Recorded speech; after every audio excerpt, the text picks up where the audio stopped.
UPTU के लिए registration start हो चुका है। ठीक है, तो इस वीडियो में हम स्टेप बाय स्टेप पूरा प्रोसेस देखेंगे कि कैसे हम यूपीटीयू काउंसलिंग के लिए रजिस्ट्रेशन कर सकते हैं, क्या क्या डॉक्यूमेंट्स होंगे। ठीक है, तो चलिए शुरू करते हैं। सबसे पहले आपको जाना है वेबसाइट पर uptsadmission.in पर। ठीक है, यहाँ पे जाएंगे, आपको ये मिलेगा Uttar Pradesh technical admission council, इस पर क्लिक करेंगे। जैसे आप यहाँ पर जाएंगे, इसके नीचे जाएंगे तो यहाँ पे आपको मिलेगा यूपीटीयू काउंसलिंग का 2023 का लिंक। ठीक है, इस पर आप जा करके क्लिक करेंगे। जैसे ही आप इस पर क्लिक करेंगे, आपको एक इंटरफेस आएगा इस तरह से। इसमें आपको जा करके न्यू कैंडिडेट पर रजिस्टर करना है। जैसे ही इस पर न्यू कैंडिडेट पर आप क्लिक करेंगे, यहाँ पर आपको ये मिलेगा।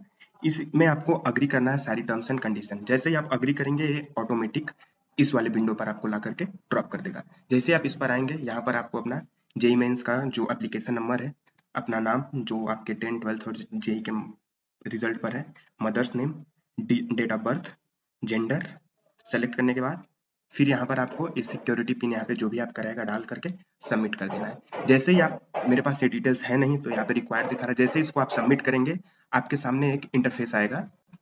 आपके सामने ऐसा कुछ खुल जाएगा। ठीक है, कि आपने रजिस्ट्रेशन फॉर्म जो है, जो अभी आपने हम इससे पहले जो बताया रजिस्ट्रेशन जेई मेंस के और मदर्स नेम और डेट ऑफ बर्थ के साथ आपका रजिस्ट्रेशन हो चुका है। ठीक है, अब दूसरा स्टेप रहेगा कि आपको एप्लीकेशन फॉर्म भरना है। ठीक है, और तीसरा जो है क्वालिफिकेशन डिटेल 10, 12 की, फिर contact detail, number, email ID, ये सब, फिर upload the certificate, caste certificate, income certificate, अभी हम आगे वीडियो में देखेंगे कि क्या क्या होगा। फिर प्रीव्यू द फाइनल सबमिशन आएगा कि आप एक बार देख लीजिए आपका फॉर्म पूरी तरह से ठीक है। अगर यस तो फिर आप पेमेंट पर प्रोसीड करेंगे। तो बारी बारी से देखते हैं क्या स्टेप्स हैं। ठीक है, तो जैसे ही आप नेक्स्ट पर जाएंगे तो आपको एप्लीकेशन फॉर्म में आएगा सबसे पहले क्वालिफाइंग एग्जामिनेशन फ्रॉम। तो आपने जहां से एग्जाम अपना क्वालिफाई किया यहाँ पे भर देंगे। डोमिसाइल आप अपना भर देंगे कि आप कहाँ के रहने वाले हैं, और उसमें कैटेगरी आप ओबीसी, एससी, एसटी जिससे भी आते हैं। ठीक है, जैसे ये चीजें आप भर लेंगे, उसके बाद आपको सब कैटेगरी में अगर आपकी कोई है, जैसे आर्म फोर्सेस, हैंडीकैप्ड वगैरह अगर कुछ है तो आप यहाँ पे डाल सकते हैं। अगर नहीं है तो ट्यूशन फी वेवियर, ये इंपॉर्टेंट है।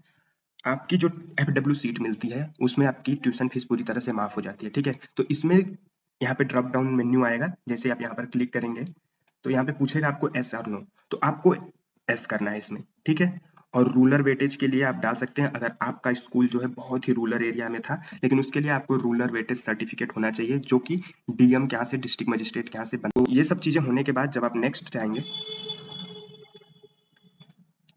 तो आपको जो आपका जो एप्लीकेशन हो गया, उसके बाद आपको क्वालिफिकेशन डिटेल डालनी पड़ेगी। तो क्वालिफिकेशन डिटेल में यहाँ पर क्वालिफिकेशन डिटेल में दिया है कि a candidate who has compartment और रिपीटेड और थियरी पेंडिंग अपन, अगर आप किसी भी कंपार्टमेंट वगैरह में हैं तो इसके लिए आपको ब्राउचर को रेफर करना पड़ेगा और चीजें उसके हिसाब से करनी पड़ेगी। लेकिन आई होप कि यहाँ पर सारे बच्चे जो हैं वो पास्ड आउट हैं, तो आपको यहाँ पर सीधे स्टेटस डालना है कि मैं पास्ड हूँ।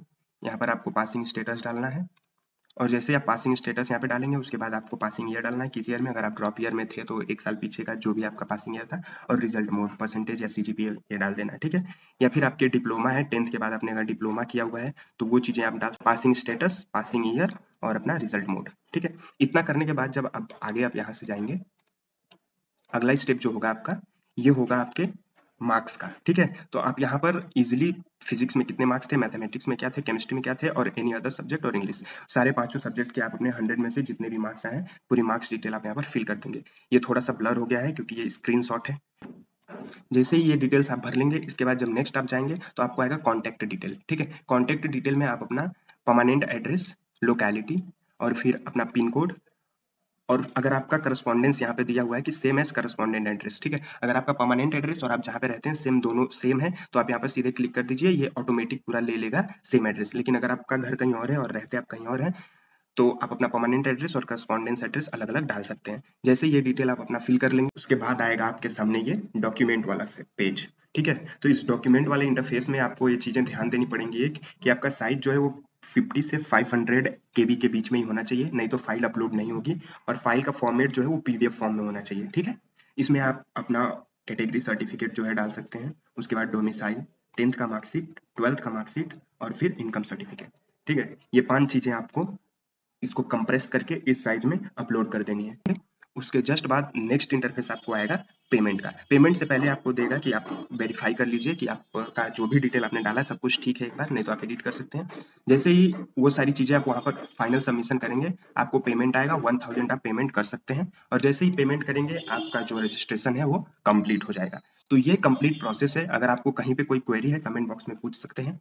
कट ऑफ की वीडियो मैंने ऑलरेडी डाल दिया है। Top private colleges, top government colleges क्या है उसके बारे में डाल दिया है, तो यूपीट्यूब की प्लेलिस्ट आप जाकर देख सकते हैं। और कोई भी कंफ्यूजन हो तो आप बेझिझक हमारे कमेंट सेक्शन में हमसे पूछ सकते हैं, आपकी पूरी हेल्प की जाएगी। Thank you so much.